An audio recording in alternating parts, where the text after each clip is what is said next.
Hello everyone and welcome back to magnet brains. मैं हूं सलोनी राजपूत, आपकी मैथ्स एक्सपर्ट, और आज हम पढ़ने जा रहे हैं ग्राफ्स में आपकी एनसीईआरटी का एग्जाम्पल नंबर 4, जो कि पेज नंबर 241 पे दिया हुआ है आपकी क्लास 8 मैथ्स की एनसीईआरटी बुक, और उसका चैप्टर है इंट्रोडक्शन टू ग्राफ्स। तो इसमें हम एग्जाम्पल्स की सीरीज चला रहे हैं, 4th एग्जाम्पल पे पहुंच चुके हैं हम। पिछले लेक्चर में हमने तीसरा एग्जाम्पल सॉल्व किया था, सेम इसी पेज नंबर पे वो भी दिया था।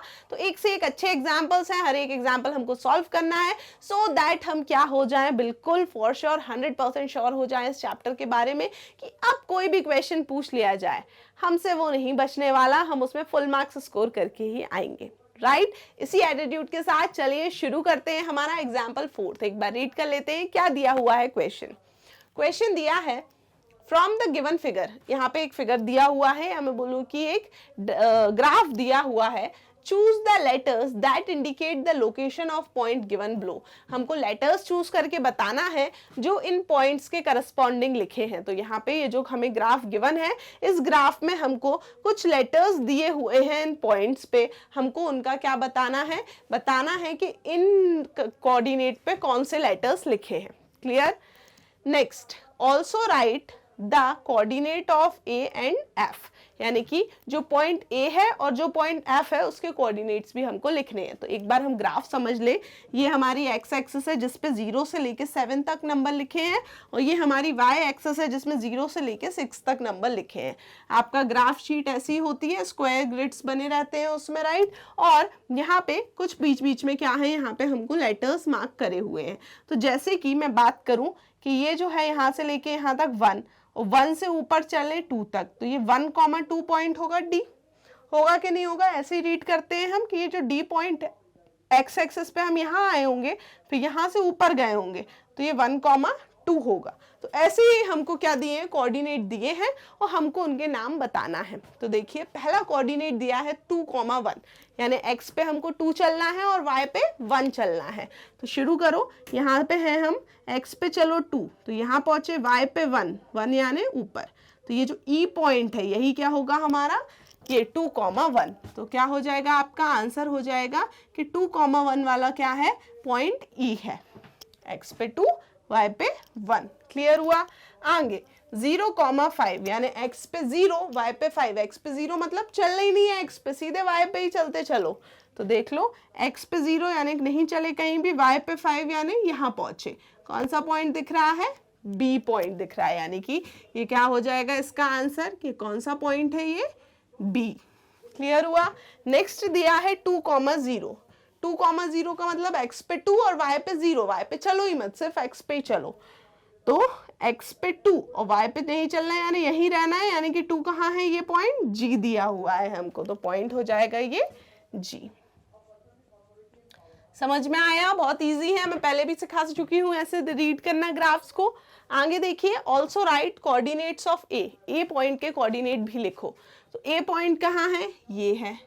ये पॉइंट x पे कहाँ है वो देख लो पहले, 4, तो इसमें लिख दो 4, कॉमा y पे कहाँ है ये देख लो 5, तो हो जाएगा 5। तो a के कोऑर्डिनेट क्या हो जाएंगे, 4,5।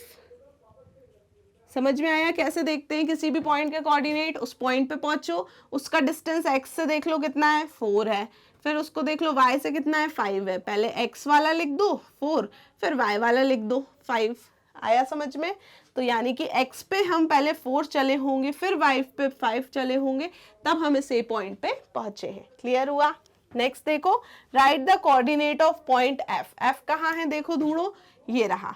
अब ये 5 और 6 के बिल्कुल बीच में है, तो ये वाला पॉइंट क्या मान लेंगे हम, 5.5 मान लेंगे, जस्ट बीच में है तो ठीक है। और क्या करेंगे हम इसको, यहाँ पे ये f है 5.5। अब देखो 5 से 6 के बीच में भी 10 लाइन होती है, 1 2 3 4, ये 5 6 7 8 9 और ये 10।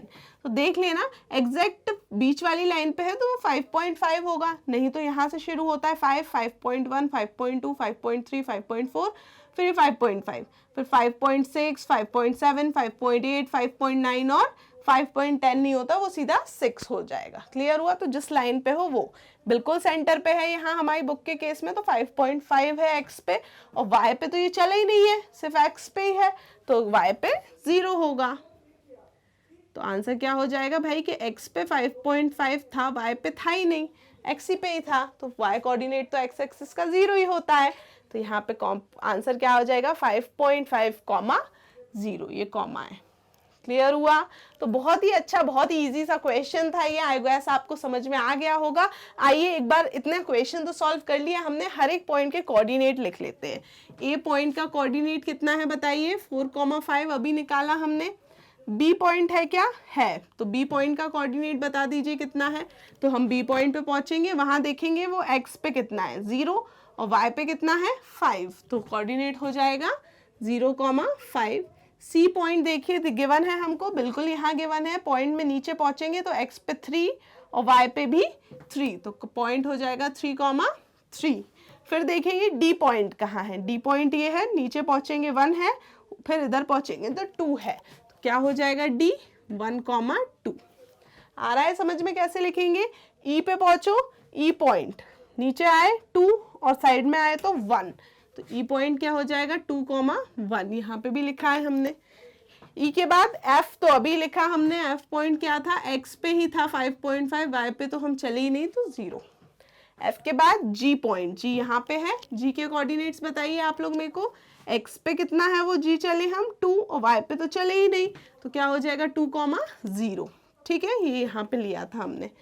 उसके बाद और कुछ दिया है क्या? ए हो गया, बी हो गया, सी हो गया, डी हो गया, ई हो गया, एफ हो गया, जी हो गया। बस इतने ही पॉइंट्स थे हमारे, तो इन पॉइंट्स को आपको रीड करना भी आ गया होगा, और अगर यहाँ दिए हैं पॉइंट्स तो उनको रीड करके कैसे नंबर लाएं वो भी आ गया होगा।